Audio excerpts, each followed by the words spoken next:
munaasabadan oo ahayd mid lagu furayay sanad dugsiyeedka iyo xarunta cusub ee ku shaqayn doonta jaamacadda Khayre ee ka dhacday Baydhabo ayaa waxaa ka soo qayb galay xildhibaano ka tirsan dawladda federaalka Soomaaliya, mas'uuliyiin ka socota Koonfur Galbeed Soomaaliya, madaxda waxbarashada iskuulada nidaamiga, ardayda sanadkani ka soo baxday dugsiyada sare iyo qaybaha kala duwan ee bulshada. jaamacadan oo 3 sano jirsatay ayaa gudagelaysa bilowga waxbarashada daraasiga jaamacadda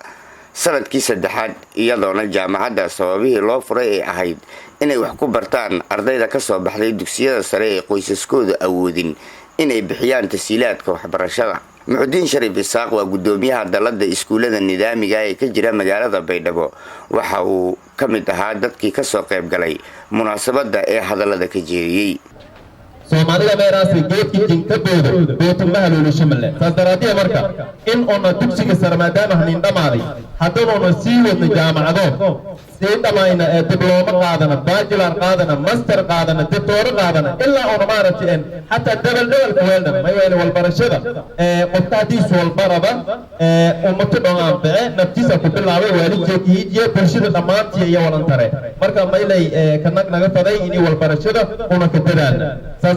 qaar ka mid ah qurba joogta ka soo jeeda Koonfur Galbeed Soomaaliya oo lagu casuumay furitaanka sanad waxbarashadeedka jaamacadda ayaa khudbadoodii ay halkaasi ka jeediyeen waxay diiradda ku saareen muhiimadda waxbarashada ay u leedahay bulshada iyo doorka ay ka qaadan karto horumarkooda iyo ilbaxnimadooda. sida waxbarashada la eray taasa ka dhagaajis ama boqol xarfadood baray ama walwiin baray ama hada aliyaan dadka meel roog adu wali barato warar ma leh walay baray walay haado مدنيا دينيا لا بد من برا أمريكا كوينة أمريكا روبني ولقينا ميلان درر من المساجد كجرنا مركوني شغالين هذا والله برا معناها كما هذا نقلك كسوبي شلين كديتن كما هذا لا ما حرف برا ميلاك جاهز dadkii wacyi gelin lahaa bulshada Koonfur Galbeed Soomaaliya waa idinka mustaqbalka dhow insha Allah waa 2 sano kadib insha Allah dadkii kambeynada ee wacyigelinta dhanka caafimaadka inaad ka qayb qaadataan ayaa loo baahan yahay insha Allah. si arrintaas loo gaaro marka waxaan laga doonayaa dadaal dheeraad ah oo loo jibaaran insha Allah. jaamacaddana sidoo kale waxay ugu talagashay practical dheeraad ah cusbitaalaadka in la geeyo sidoo kale jaamacadda dhexdeeda inaad practical ku qaadataan oo dhanka caafimaadka ah. xildhibaan Idris Cabdi Takhtar iyo xildhibaan Maxamed Xuseen Afaraale waa aasaasyaashii hormuudka ka ahaa furitaanka jaamacadda Khayre ee Baydhabo. waxa ay ka hadleen ujeedooyinkii ay jaamacadda Baydhabo uga fureen iyo marxaladihii ay soo martay iyo halka ay marayso jaamacadda 3 sano kadib. tan kale may focus saarane xoolaha beeraha lukaasiisa ku qabtaan la muwayo mare khayraadka Soomaaliya hadii la fiiriyo meelaha khayraad badan labadooda Soomaaliya meel maray بدي كوين لنا حتى الساسات dadku may la raay mar walba dhibaatada ka qiyaas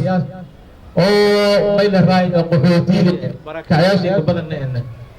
walaas wala sabab aqoon dari la dadkii beeraha ku tagay si suuq qabtan aad ku hor